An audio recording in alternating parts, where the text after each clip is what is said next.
It's the story of an innocent child subjected to cruelty by those entrusted to uphold city laws.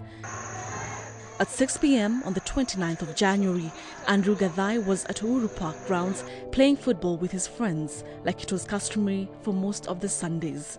We hear stories about children who have been subjected to utmost cruelty by the people entrusted to uphold the rule of law. But this one is in a league of its own. After a scorchy afternoon full of play that sapped all his energies, he was leaving the grounds escorted by his friends when they met the dreaded Nairobi City Council askaris. Their sight scared the children and they ran away for fear of being arrested. Andrew Gathai, however, froze on his feet. In his conscience, he was innocently playing football and the thought of being arrested for any wrongdoing didn't cross his mind. But he was wrong. The city council askaris pounced on him and that was the beginning of a torturous experience. Niko na mtu amenishika, namuuliza mimi ananishikia nini? Mimi namwambia mimi sijafanya makosa yote, akaniambia nakusikia kitu unataka. Akaniambia nakushikia kitu yenye wewe unataka. They later dragged him to a secluded place behind a public toilet when they unleashed their wrath on the innocent 11-year-old. Umejua hiyo kitu yenye nakuanga hivi? Akaniambia, akatoa hiyo kitu. Nilikuwa na mavisu, kila kitu yani ndani. Akaniambia kasifanye hivi apate mguu, yani anaweza hata nikata. Mimi nikafanya hivi, mimi kwenda kunikata nikafanya hivi mguu. When nifanye hivi mguu, akanishika hivi na nguvu kabisa. Kanifungua na nguvu, mimi najaribu kupingana tu na yeye. The two city council askaris chopped off Andrew Gathai's testicle, leaving him with excruciating pain. His screams rent the air at the park that Sunday evening. Alinikata hivyo nikapiga nduru.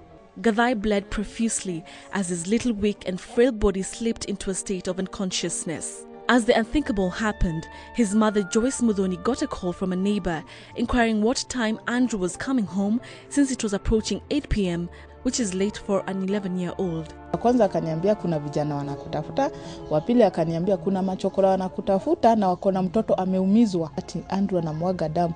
Andrew alikatwa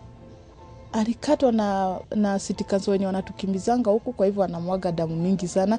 Her first reaction was to take her son to Nairobi Women's Hospital for treatment, and on arrival she was told her son's case was an emergency and Gathai was admitted pending an operation the following day. After the story drew sharp reactions from the public, Nairobi Mayor George Aladwa constituted a team from his office to investigate the matter. Pressure was piling on the city council on what has now become a norm, impunity in its way of operation. Left the